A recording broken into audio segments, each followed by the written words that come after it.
നല്ലൊരു പൊട്ടൻഷ്യൽ ഉണ്ടായിട്ടും അത് പ്രോപ്പറായിട്ട് യൂസ് ചെയ്യാതെ പോയൊരു വേസ്റ്റഡ് മൂവി എക്സ്പീരിയൻസ് ആയിരുന്നു havoc. And Tom hardy leading ഡയറക്ടറായിട്ട് വന്നിട്ടുള്ള ഈ മൂവിയുടെ ഡയറക്ടർ ദ റൈഡ് മൂവി സീരീസിന്റെ ഒരു ഡയറക്ടറാണ്. എൻ്റെ ഇതിന്റെ ട്രെയിലറൊക്കെ തന്നിട്ടുള്ള ഒരു പ്രോമിസിങ് ഫീലൊക്കെ തന്നെ നല്ല എക്സ്പെക്ടേഷൻ ഉണ്ടായിരുന്നു സിനിമ കാത്തിരിക്കുന്നതിനായിട്ട്. പക്ഷേ പടം നമ്മൾ കണ്ടുകൊണ്ടിരിക്കുമ്പോൾ ആദ്യത്തെ ഒരു 10 മിനിറ്റ് ഒക്കെ അത്യാവശ്യം ഒരു നന്നായി തന്നെ തുടങ്ങി വെച്ചു. പക്ഷെ പിന്നീട് കയ്യിൽ നിന്ന് പോയൊരു അവസ്ഥയായിരുന്നു. അത് നമുക്ക് പടം കാണുമ്പോൾ ത്രൂ ഔട്ട് അതിന്റെ ഒരു ഫീല് കിട്ടുന്നുണ്ട്. അതായത് അവർ അവിടെ ഇവിടേക്കായിട്ട് എന്തൊക്കെയോ കൊണ്ടുവരാൻ ശ്രമിക്കുന്നുണ്ട്, പക്ഷെ അതിന്റെ ആ ഒരു ഫീല് നമുക്ക് എവിടെയും കിട്ടാത്തൊരവസ്ഥയായിരുന്നു. ഇവൻ നല്ലൊരു വില്ലൻ ക്യാരക്ടർ ഇല്ലാത്തതും അതുപോലെ ആ സിനിമയുടെ ഒരു സ്റ്റോറി തന്നെ എന്തൊക്കെയോ കാട്ടിക്കൂട്ടുന്ന ഒരു അവസ്ഥയായിരുന്നു ഒരു മൊമെന്റ് കഴിഞ്ഞപ്പോൾ. നല്ലൊരു ആക്ഷൻ കൊറിയോഗ്രാഫി ഇല്ലാതെ പോയ മൊത്തത്തില് ഒരുപാട് കാര്യങ്ങൾ ലാക്ക് ചെയ്യുന്ന ഒരു സ്ക്രീൻ പ്ലേ തന്നെയാണ് ഈ സിനിമയുടെ ഏറ്റവും വലിയൊരു വില്ലൻ.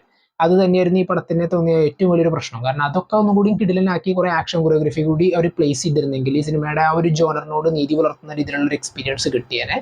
ബട്ട് പടം കണ്ടു കഴിയുമ്പോൾ ഒരു നിർവികാരത എന്ന് പറയുന്ന ഒരു ഫീൽ ആയിരുന്നു മൊത്തത്തിൽ.